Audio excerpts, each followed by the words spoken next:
Minhag. Minhag significa costume. E nesse contexto, falando de forma comparativa com mitzvot, enquanto nós temos as mitzvot como preceitos bíblicos na sua maioria, nós temos também 7 preceitos rabínicos, isso são mitzvot que ensinam sobre o povo, sobre aquelas pessoas, naquele local, naquele momento, naquelas circunstâncias. Então isso são obrigações da Torá, são preceitos divinos, mesmo aqueles de ordem rabínica também têm esse cunho divino, como nós já mencionamos e explicamos. E além disso, em contraste a isso, nós temos aquilo que é chamado de minhag, costume, no plural minhagim, ou seja, nós temos certas práticas no judaísmo que elas não refletem uma mitzvah. Não se trata da implementação, do cumprimento de uma mitzvah. Então, por que é feito? Isso é feito como um minhag, porque há um costume de se fazer. Ou seja, que em termos de práticas judaicas, inclusive que constam na Halachá, na própria lei judaica, além das mitzvot a serem cumpridas, além daquelas coisas que nós fazemos porque simplesmente elas são e representam uma mitzvah, além disso nós temos outras práticas, outras determinadas coisas que nós fazemos não porque é uma mitzvah, não porque é algo obrigatório pela Torá ou mesmo de ordem rabínica, mas simplesmente porque esse é um minhag, esse é um costume que foi adotado. Esses costumes adotados no seio do povo de Israel, às vezes são costumes que foram adotados por todo o povo de Israel. Por exemplo, nós temos um costume em Hoshana Rabbah, que é um costume que vem desde a época dos Neviim, no final da festa de Sukkot, que envolve bater lá uma planta, enfim.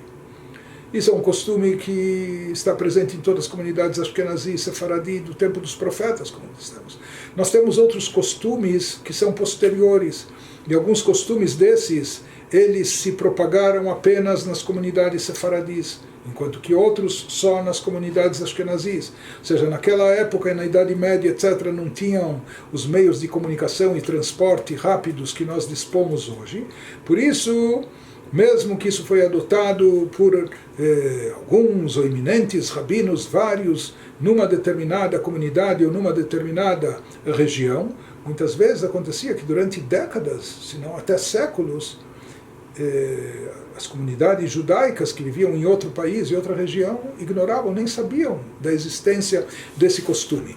Então, para aquelas comunidades que adotaram esse costume, e aqui está se tratando não de um mero costumezinho, hábito, porque tem alguns costumes que são, ou algumas que eram superstições, ou tolices, ou etc., não é? Hábitos.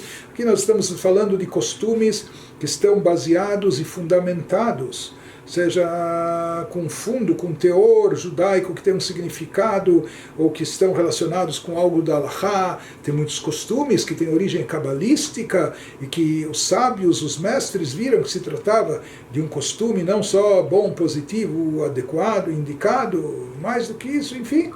Então, em cada comunidade, aquelas comunidades que adotaram esses costumes, e quando esses costumes foram adotados e enraizados, arraigados no seio dessas comunidades, então ficaram incorporados à sua prática.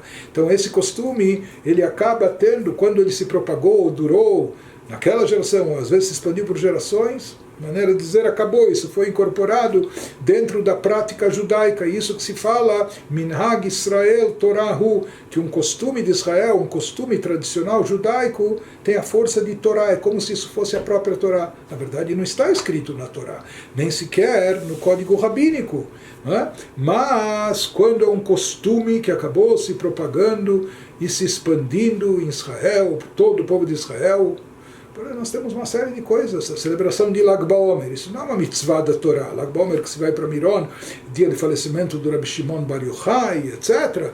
Não é algo que consta na Torá, não é uma mitzvah de ordem rabínica, mas hoje em dia, pelo menos, quando não é tempo de epidemia, 500 mil de pessoas vão só na data do Yortzeit, em Miron, para a visita do túmulo, a celebração de Lag BaOmer. Uma série de outras coisas, como as cerimônias de Tashlich, de Kaparot, são minhagim, são costumes, a própria recitação do Cádiz, etc.